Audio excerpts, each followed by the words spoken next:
Welcome to Top Advisor Marketing, where you will learn how to become a prolific online influencer, attract more ideal clients, and grow your practice. Brought to you by Top Advisor Podcasting, a done-for-you podcasting solution built just for trusted advisors. And now, your co-hosts of Top Advisor Marketing, Kirk Lowe and Matt Halloran.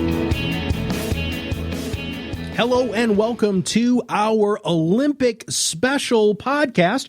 We are so absolutely excited to do a podcast on the Winter Olympics with our very own Olympic friend, Paul Kingsman. We love having him on the show. This is the second time he's been on because he is the author of the Distraction Proof Advisor. He is a speaker and executive coach. If you have not hired him to come out and speak for your group this year, make sure you contact Paul because he is an amazing, amazing speaker. And we're going to talk about some of the mindset stuff that he experienced as an Olympian and also what people are expecting or the Olympians are going to be doing now with the Olympics coming down the road. And the super cool thing is he's going to kind of make a nice little pivot and show how that's applicable to you being a financial services professional. So, Paul, welcome to the show. Hi, thank you, Matt. It's great to be back and enjoy listening to your content. And know a lot of advisors out there are benefiting from it, so it's always fun to do a show with you. Well, we love having you on. So let's talk about this. So the Olympic Games are approaching. They are like next week-ish, right? Yes. So tell us a little bit about how you view that and how we kind of make that fluid switch between what an Olympian does and what an advisor does. Sure. Yeah, it's something that I remember vividly from my time, funnily enough, in South Korea, where the Winter Olympics are going to be. Oftentimes people will ask me, do I watch the Olympics? And I've gotten back into watching it, but I really love the Winter Olympics more than anything, and for several reasons that we can jump into. But one of the things with the Winter Olympians is that these people put everything on the line every day, whether it's ice skating, whether it's jumping, when you see the jumps these people are doing, just free flying through the air, whether it's luging, you name it, pretty much any event at the Winter Olympics, these people can do serious damage to themselves, even when they're training. Yeah. And so it's one of the reasons why I love watching the Winter Olympics, because these athletes, I know Summer Olympians are committed too, but these athletes put it on the line every day. And I think as advisors, to start with, we've got to learn from that approach. There's no B game here. And so just like the athletes perform not necessarily perfectly every day, but they're always looking for excellence all the time, advisors need to be doing the same thing as well. So when advisors are having meetings, for instance, they are tuned into that meeting. They're thinking about it the night before. They're seeing it as a fantastic opportunity to actually help people with very, very important information and important approaches that can really set up people's longer-term financial perspectives more thoroughly. So it's taking every opportunity as seriously and as thoroughly as possible. And the Winter Olympians, they do that every day. Mm-hmm. And so from an advisor perspective, it's making the most of every single opportunity. One of the interesting things that I get advisors to do when I speak to groups is we as advisors can tend to think meetings will just continue to happen.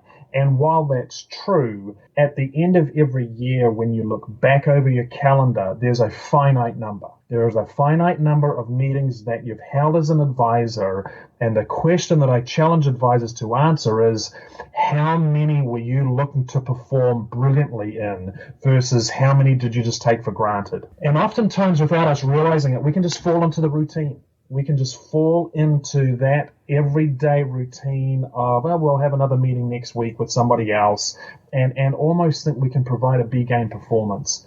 The Winter Olympians can't do that. They're risking life and limb literally every day, not just on race day or not just on performance day, on training days. And so as advisors, we want to be mindful of that as well, that, hey, every opportunity we want to bring out our A game, and for our own, self-pride and self-worth, know that we've laid down the best performance possible. And when I say performance, obviously I don't mean something shallow and Right. just rehearsed, but to where it's just a push button A and spit out anything, but to where we want to take pride in doing the best job that we can. Absolutely. Well, I think it's interesting because some people might be saying, well, I don't really, the comparison between an Olympian and a financial advisor might seem like a big stretch, but I want to challenge anybody who might be thinking that right now, because the level of responsibility and stress that financial advisors are under on a regular basis, especially with things outside of their control, right, is very, very high. And as Paul, when you were swimming, your race was how many minutes? 2 minutes. 2 minutes, right. That was the plan. Right, that was the plan. But everything leading up to those 2 minutes, right, is what happened there. And we do the same thing in the financial services industry. But your main point number 2 here, right, is making sure that they maintain a level of focus and understanding of the environment surrounding it. And again, what happens in the Olympic Village is a lot of outside of what the athlete's control is, right? And the same thing that happens with financial advisors is a lot of stuff that happens in the market is outside of their control. So what is your comparison there? Yeah, and great point. That's right. The Olympians don't focus on the surrounding circumstances to the point of distraction.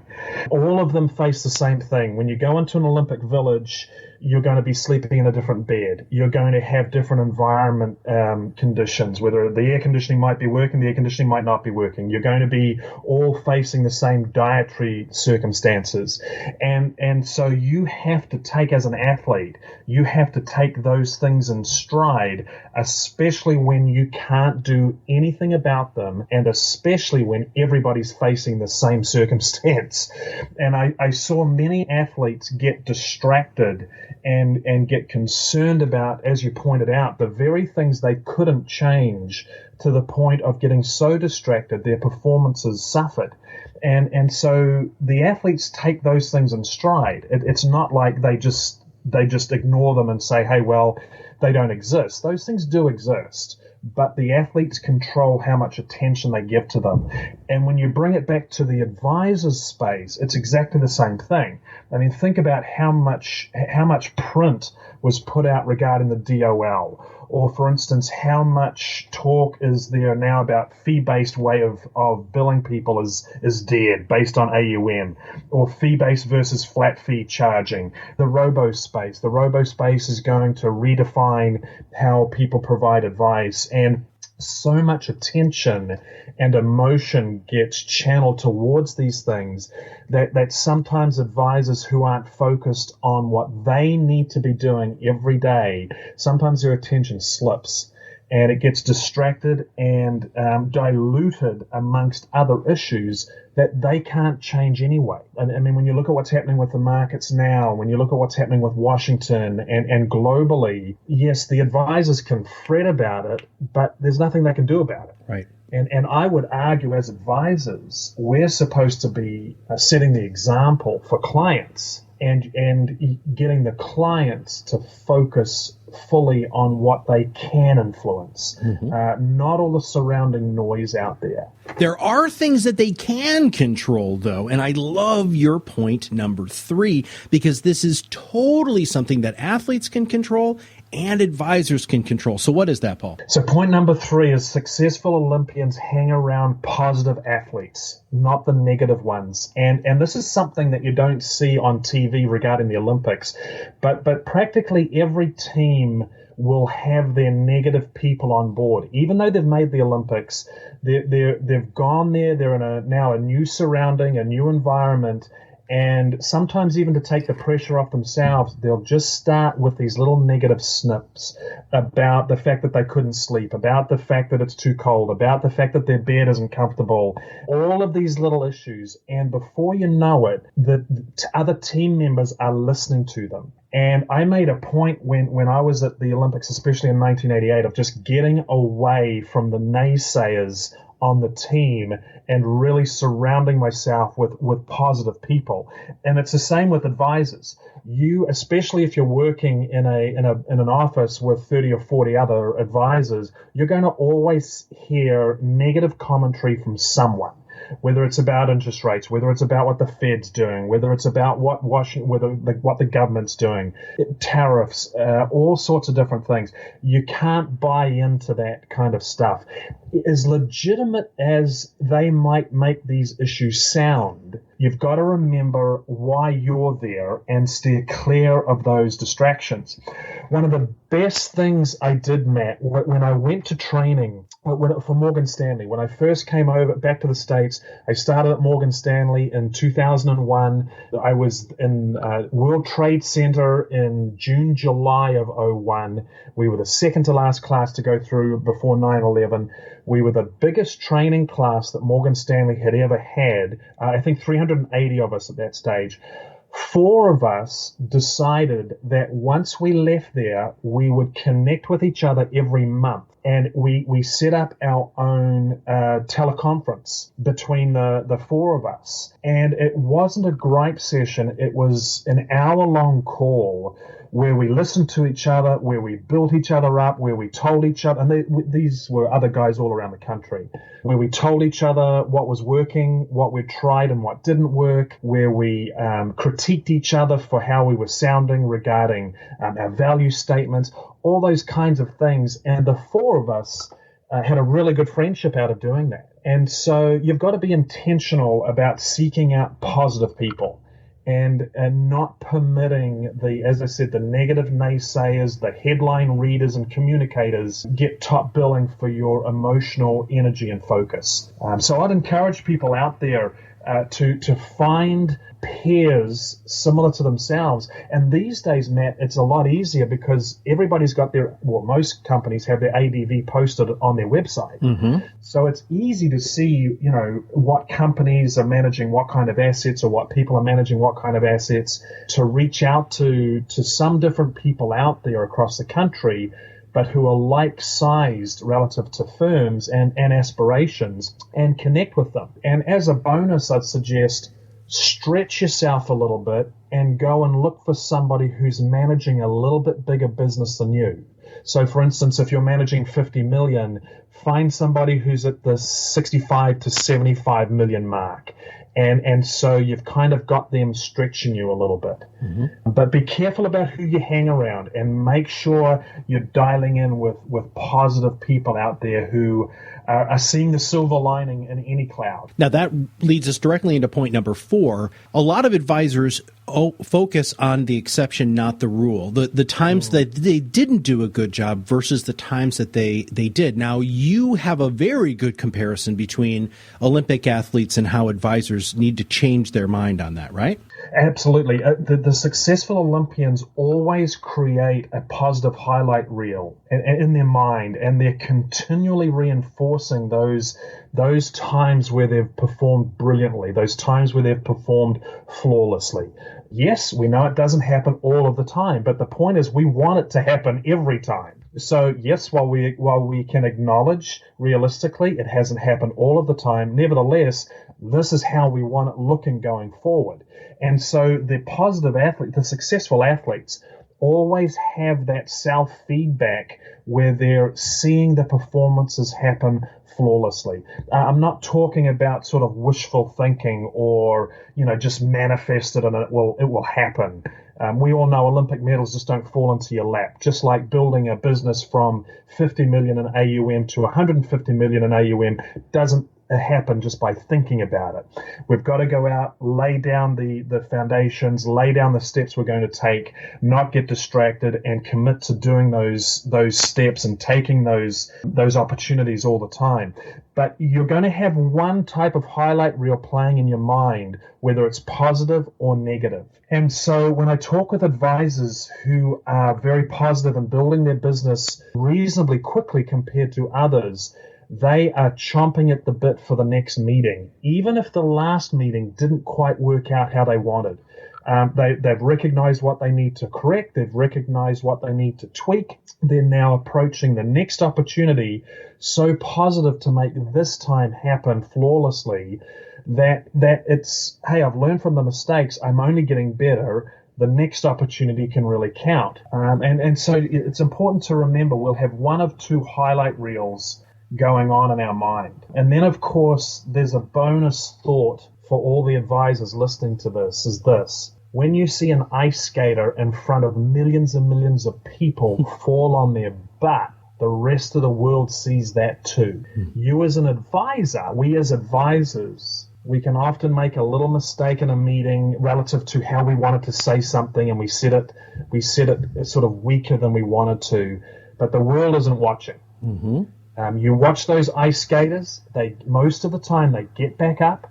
The world has just seen them fall flat on their backside. They get up, they get locked into the music again, and away they go again. Yeah. And so sometimes we have bad days, as we all have them, Matt, but it's okay. It's how you get back up and how you keep going. Everybody should have a little thing in their conference room that just reminds them that the world is not watching. I love that, Paul. Yes. That was absolutely fantastic. Yeah. So let's talk about what you have coming up and in the hopper. So the listeners should know right now that they should be checking you out at paulkingsman.com. And if they haven't purchased the book, The Distraction Proof Advisor, please make sure that you all do that.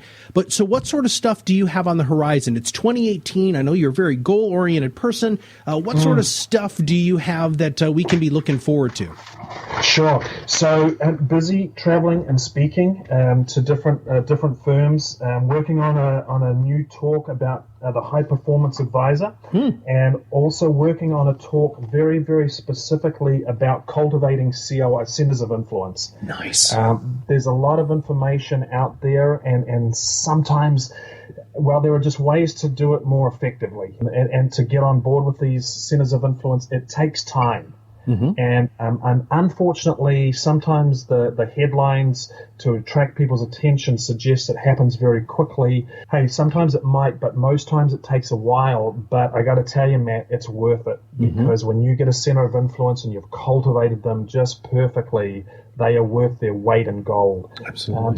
So now talking with advisors over the next several months about how to do that more effectively, how to be patient with it, but how to really increase the quality of referrals through looking and working with centers of influence. So that's a new talk that I've just finished off now, and looking forward to rolling that out throughout the year. Well, hey, man, I think we have the topic for our next podcast. That would be great. I think it'd be great to have you back on, and let's talk about centers of influence. We have, as a marketing and branding company, we get asked that question all the time, Paul. Right. Matt, how do I get my message out and my brand out in front of the right people? And I'm so glad that you say that it does take time, and it's farming, it's not hunting. It's very important for people to understand that the time that they put into it, there are a lot of advisors, especially when they first get in the industry, they want to hit every accountant, every estate planning attorney, and the estate planning attorneys, they'll take that free lunch, brother.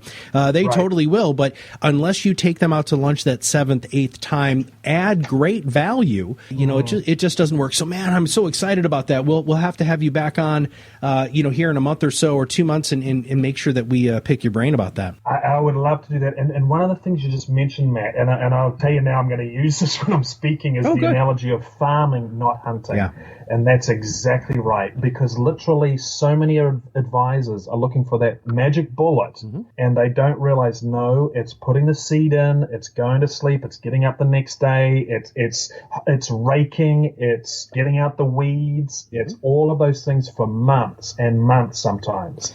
But when that crop comes through, boy, you can feed a lot of people off a small crop more than you can off just one animal that you shoot. Yeah. So I love that analogy of the farming, not hunting. Perfect. Yeah, that's exactly it. Awesome, man. We Kirk and I talk a lot about farming versus hunting because from a marketing and branding standpoint.